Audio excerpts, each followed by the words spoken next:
Hi, Flick here from the Nerd Soapbox, and today we are at the 2022 Los Angeles Comic-Con with a special guest. She is an actress and a voice actress who is best known to the Nerd Soapbox gang for portraying Marla Hooch in the film A League of Their Own, and she's the voice of Jimmy Neutron, Jimmy's mother, in the many animated Jimmy Neutron projects. Our guest is Megan Cavanagh. Yay! Hey! Hi, Flip! It's so nice to meet you. It's so nice to meet you. Yeah. How are you doing? I'm doing so good. I'm having a wonderful day and I'm having a wonderful con. Yeah? Your con's good so far? Yes, it's been great. We did a panel yesterday. I was there. You were? That was so fun. Did you enjoy it? Yeah, the script read. Yay! That was And we took two people from the audience Yeah. and we brought them up on stage, and that was so fun. And I got to play with somebody that I had never played with before. Nice. And he played the Hugh part and I played the Judy part, and it was fun. Yeah. So what was your fandom growing up? Were you into sports or dolls or cartoons? Oh, that's a good question. I was into theater. Really? I just read theater scripts, and I was always begging my teachers to do plays at the school, and I always wanted to be the lead, and I never got to be. Oh. But it was okay, because right. I found my niche being a character actress. Oh, And I love that. Nice. What was the casting process like for your film debut in the Penny Marshall film A League of Their Own, playing Marla Hooch? Oh, it was a very long casting process. Really? Yeah, they made you play baseball before you could reach for the role. Wow. They made everybody do that. So Okay. they had this big, giant audition with all these stars from the 90s, like Leah Thompson and Brooke Shields and Paula Poundstone, and then we all had to play baseball, and then they called that group, and then they called you in and said, can you read? And then you read, and then you had to read for the director, and then you had to read for the producers, and then it just went on and on and on and on and on. And then they scrapped it. Okay. They scrapped the whole project. They did. I know. Isn't that crazy? Wow. And then it came back a year later. Okay. And after that came back that year later. That's when I got cast. That's so it neat. was a long process. Oh yeah. What's the favorite story from your time working on A League of Their Own? Oh, I have so many. Let's see. Oh, you know what was really special? So when we did the scene at Wrigley Field. So I grew up in Chicago, so I'm a Cubs fan. Me too. You too? Yeah. I love that. Go Cubs. Yeah. So we were shooting there, and it was a closed set, which means that you can't invite nobody outside the group. Right. So I went to Penny Marshall, who was the director, and I said, please. And then my dad comes. Oh. And she said, yes. So I told my dad. How special is that? He's a bigger Cub fan than I am. He was huge. Yeah. And he came to the Wrigley, and I saw him across the way, and he was like taking his tie off, and he was like an 8-year-old boy. He was so excited to be there. And then he came and sat with me in the dugout, the Cubs dugout, and we just looked out onto the ivy, and we were looking, and I mean, it was truly a religious moment for me. Like, it was so special. That's so awesome. Yeah. Okay, lightning round. Yeah, okay, ready. I'd like to name a couple of characters you played or projects you were in, and have you share with us a small remembrance or maybe an anecdote about them. Okay? I'll try. Here we go. Mel Brooks's Robin Hood Men in Tights. Oh, here, I'll show you a picture. right. Here, this is me. I'm Brunhilde. That's fantastic. Oh, it was so special. He is an amazingly funny and wonderful human being. I enjoy him very much. Let's see. So, story. He once made a phone call for me to help me get another job. And Mel Brooks called the cast of the people, and I was in his trailer, and I got to watch the whole thing, and it was a moment I'll never forget. That's cool. Okay. Mel Brooks, Dracula, Dead and Loving It. Okay.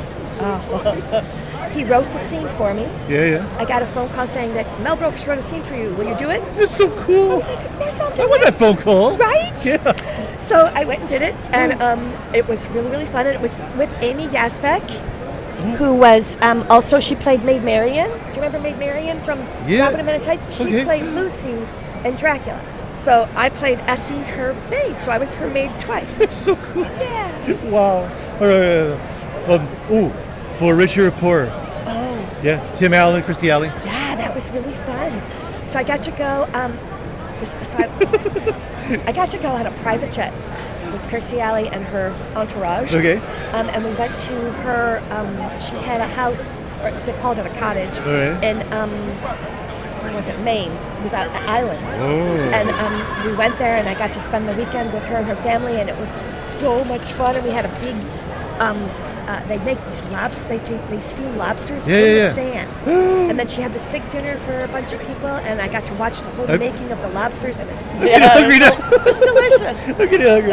Okay, the sitcom Home Improvement. Yes, I married Al. You did? Yes, I have a picture. It's not here.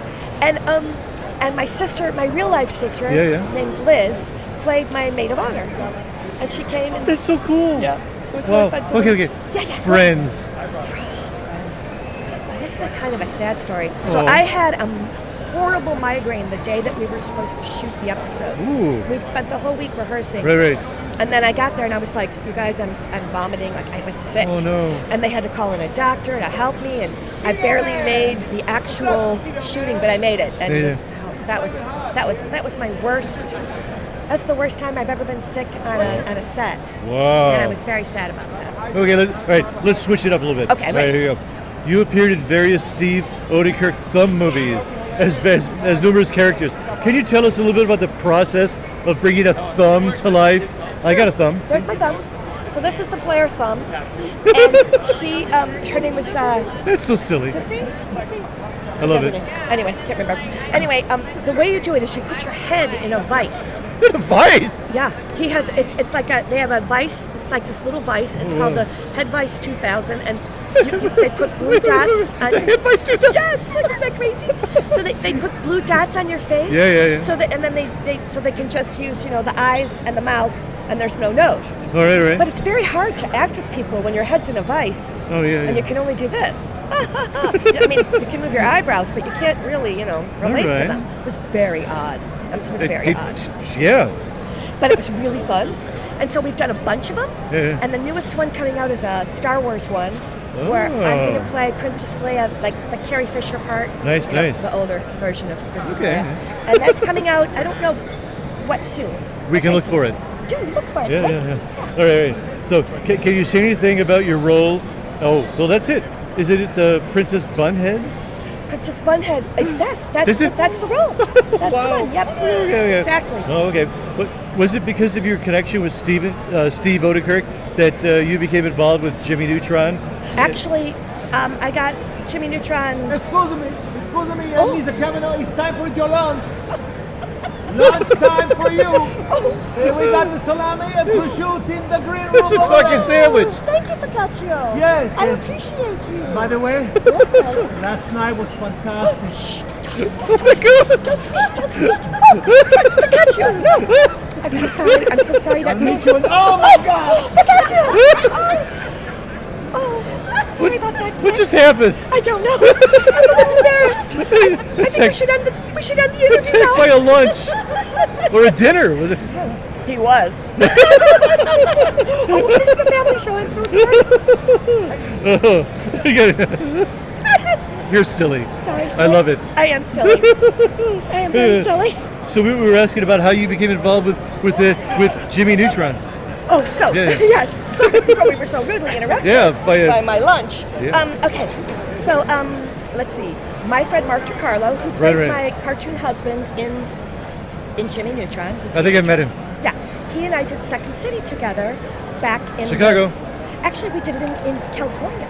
Really? We both moved from the Chicagoland area, and they were opening a Second City in Santa Monica. Would it be Third City? It would be a third city, exactly. And we met there and we did comedy together. And then nice. After I did League of Their Own, we've been friends for forever. So after League of Their Own, Mark knew the producers of Jimmy Neutron, and he said, "Can we audition together?" And they said yes, which doesn't happen very often. You don't get to audition with people very often. So so that's how I got it, and then I got in the family, the Steve Oedekerk family, and then I became in all the Thumb things and all the we've done a bunch of stuff. Nice. Yeah. Now when Jimmy Neutron was first happening, did you have any idea that you'd be appearing in like so many Jimmy Neutron projects, TV shows, spin-offs, video games? you know, when they started it, they wanted it to be a TV show, Yeah. and then that all changed, and they said, no, we're going to do a movie first and then a series. So I did know that it was going to be a movie, a series, and then to do video games. That part I didn't know about because I didn't know about video games. Right. Because it was back in the old days. What was your process for coming up with a voice for Judy Neutron? You know, they gave me a picture of her, and she's got here. Okay. Let's look at her really quickly. So she's got the flippy-do hair, right? And she's sort of a 50s mom. Oh yeah. And so I channeled my best 50s mom, and that's how I came up with her. And then Mark and I played back and forth. They did a lot of improvisation as the characters, and that's how it happened. Magical. It's fantastic. Okay, could you tell us about your stage work, your theater work as a what, Earth Mother in Menopause the musical, as well as what, Madame Arcati in High Spirits. So I was in a musical called Menopause the musical for 18 years. I toured. 18. Wow. I toured. Do you have your lines memorized yet? No. I toured all over the United States. I went to every single state in the United States doing a show. That's fantastic. Wasn't it great? There were places I went that I never would have ever gone if I, hadn't been brought there. And I'm so glad I went. Yeah. And then I did it in Singapore and Malaysia as well. And that was really fun. And I played this character, Earth Mother. She was very chill. She did yoga, but she was having hot flashes and sort of mood changes. And she was very upset about that, so she would sing about that. All right. And then I did Madame Arcati in San Francisco. It's in the play called Blythe Spirit. That's a fun role. Yeah, it's a great role. And I did it in San Francisco, and I also did it at the Pasadena Playhouse in Los Angeles as well. Okay. All right. Tell us about an obscure voiceover job that you did that your fans would be surprised to know was you. Okay. How about